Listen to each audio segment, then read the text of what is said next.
Pourquoi étais-je seul au monde, au bord de ce lac de génie? Transi, je me mêlais. J'ai réuni sur scène Julien Padovani, orgue à Montfender Road, et puis Jean-Marie Niveigne à la batterie. Et puis maintenant, j'ai fait appel à Erwan Martinry au violoncelle électroacoustique. Je trouve que là, on a vraiment un groupe qui se tient. Et je leur demande aussi de faire des chœurs. Donc on a plusieurs morceaux où il y a carrément un chœur qui apporte, je trouve, de la spiritualité aussi.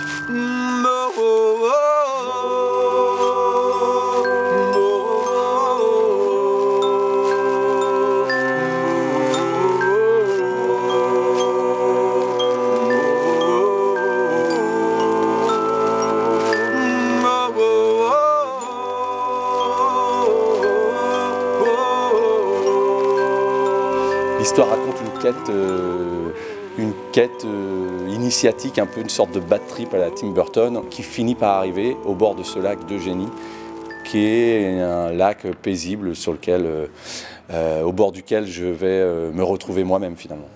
Et quand elle est entrée, on a tout de suite compris qu'il allait se passer quelque chose.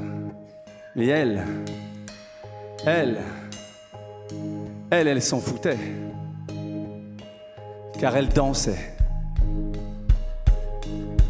Elle volait.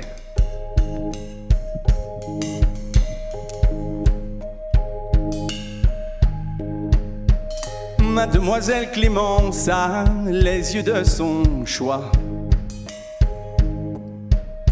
Et parfois clair et qui danse, parfois sombre et sans moi. Mademoiselle Clémence a toujours les yeux de son choix. Mademoiselle Clémence a les yeux de son choix. Qu'elle les donne, qu'elle les dépense ou qu'elle les cache entre ses doigts. Mademoiselle Clémence a toujours les yeux de son choix. J'ai un rapport très ludique au chant. C'est ce qui me rapproche le plus de mon enfance. Et c'est ce que je raconte dans le spectacle aussi. Dans ma main tu tenais telle une coque de noix, une brindille de houx, un lac que l'on enroule. Où es-tu mon enfant?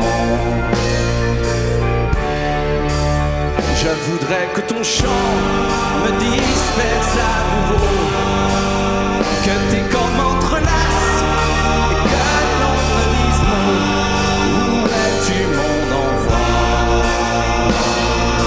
C'est un excellent rythmicien, donc ça pour nous, enfin, qui bossons pas mal avec la danse, c'est hyper important, ça crée des connexions. Que tu t'y sais quand tu étais enfant. Où es-tu mon enfant?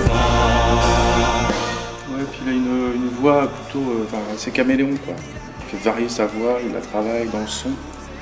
C'est pas uniquement je lance un mot, je pose un mot, parce que, mais il travaille le son dans le mot, quoi. Il le façonne comme ça. Et pour nous, c'est un régal, quoi. C'est une liberté de plus parce que du coup on n'est pas simplement dans nous s'adapter à son timbre de voix, mais il y a aussi un travail inverse, quoi, par rapport à ce qu'on peut proposer. Qui la femme et la qui la fallait dira, là c'est qui la femme et la qui la serra, dans le carré des indigents. J'irai m'y reposer de temps en temps, allongé à même la terre, au long d'une dalle de pierre, à l'abri du soleil et du vent, dans le carré des indigents. Qui la femme et la qui la fallait dira.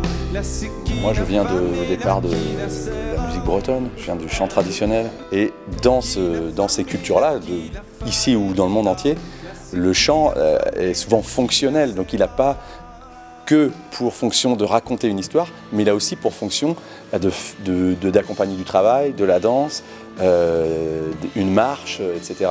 Donc c'est forcément un chant très rythmique où la consonne a beaucoup, à la limite, plus d'importance que la voyelle et où le signifiant est aussi important que le signifié. Et donc moi je viens plutôt de cette culture-là, et je pense que le français c'est une langue qu'on peut faire sonner aussi, différemment de l'anglais, mais on peut la faire sonner.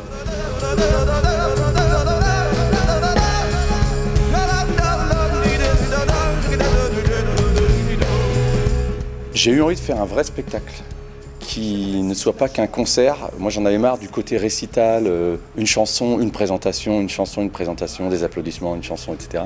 Je voulais un spectacle qui se tienne avec une histoire qui est racontée, au sein de laquelle les chansons viennent se mêler, s'entremêler, et en fait on applaudit à la fin comme au théâtre. C'est un spectacle qui dure 1h15 et qui croise la chanson et le conte.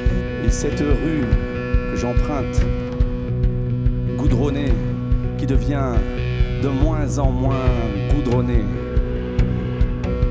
pour devenir un chemin de poussière dans mes yeux inondés, lente marche longue et lente jusqu'à s'en oublier.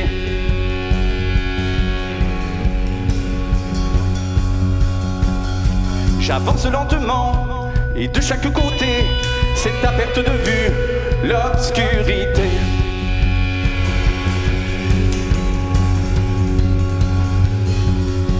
Au loin, est-ce un mirage, une fontaine oubliée, ou est-ce un arbre mort, une croix, une idée? Ce qu'on ressent quand on assiste au spectacle, on ressent quelque chose de fort, de puissant. Vraiment un univers musical qui prend, qui chope, du début jusqu'à la fin, avec un fil qui trace sa route. On est embarqué.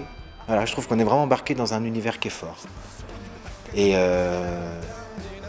puis ça dégage, quoi. Il y a quelque chose qui se dégage, d'une énergie rock, et puis en même temps d'une générosité qui nous embarque.